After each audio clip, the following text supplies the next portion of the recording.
You know, I think even the Reds fans are shell-shocked. You feel pretty good about that, don't you? I do feel very good. Yeah, so do the Reds. There is no way that they could go to sleep after a game like that. So we know that the Reds fans are watching it. Remind me to take you to the dog track, too, next time. And if Game 1 of the World Series showed us anything, folks, it was that the A's are not invincible. What Game 2 showed us is that the A's are in trouble. Let's go to Riverfront Stadium. First Lady Barbara Bush pinch hit for her husband tonight and threw out the first ball.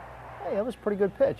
Better than this one. Danny Jackson threw to Jose Canseco in the third, and Jose just cranked this one out of the park to right field for the A's' first homer of the postseason. This game was tied at 4 in the bottom of the ninth when Todd Benzinger sent this ball back to the wall and left. Now watch Ricky Henderson leap up and make an incredible catch to save at least a double.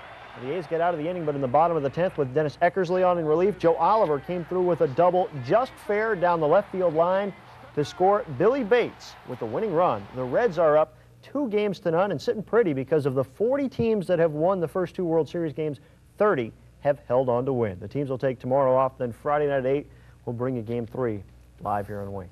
Well, just like the Swallows coming back to Capistrano, Bo Jackson coming back to football is a sign of the change of seasons. The slugging outfielder who hit 28 homers for the Kansas City Royals this year traded in his bat for his pads today as he worked out with the LA Raiders for the first time. Now, even though his other job keeps him away from football the first 5 or 6 weeks of every NFL season, Bo knows there's no resentment on the part of his teammates.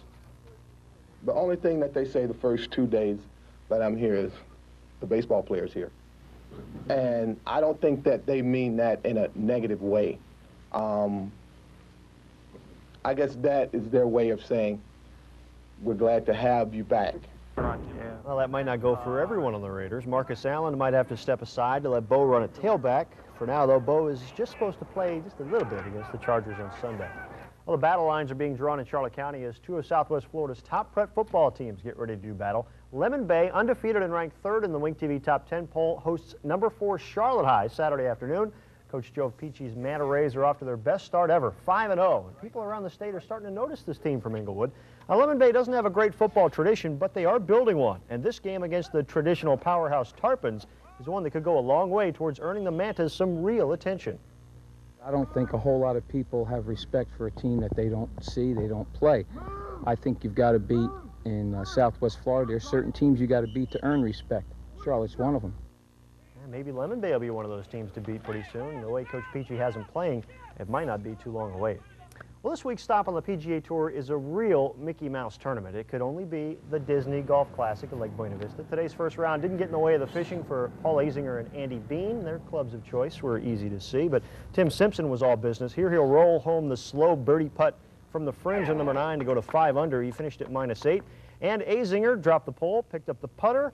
Here he is on number 7 with a chance for an eagle, and it goes, of course. But Zinger is 3 shots back in a group of 5 players tied at 5 under par. His lead over Bill Butner is 2 strokes. Nolan Henke of Fort Myers is in a bunch of players tied at -4. And we'll put this show on ice with a quick look at NHL action. At Madison Square Garden in New York, the Rangers jumped on top of the Jets 2-0 in the first. Here's the pass to Brian Mullen for the slap shot in the goal. 1 of 2 he scored of the night. The Jets came back in the second, shorthanded no less. Dave Ellett rips this one from the blue line into the twine, but the Rangers won it. Their 5th straight victory, 5-3 over the Jets. The Canadiens sliced the Sabres 4-3. Hartford tripped up Toronto 3-1, and it was Jersey 3-2 over the Capitals. I'm serious about you and me. We're going to go to the dog track one of these days because the way things are going. Win some money. Yeah, I picked the A's. Yeah. Well, we'll see what happens in Game 3 tomorrow night. Friday night, actually. We're going to take tomorrow off and play Friday night, Saturday, and hopefully for the A's, Sunday, because if they don't win Friday or Saturday, out of there. She seems to know something nobody else knows. I don't know what it is. Thanks, Ken.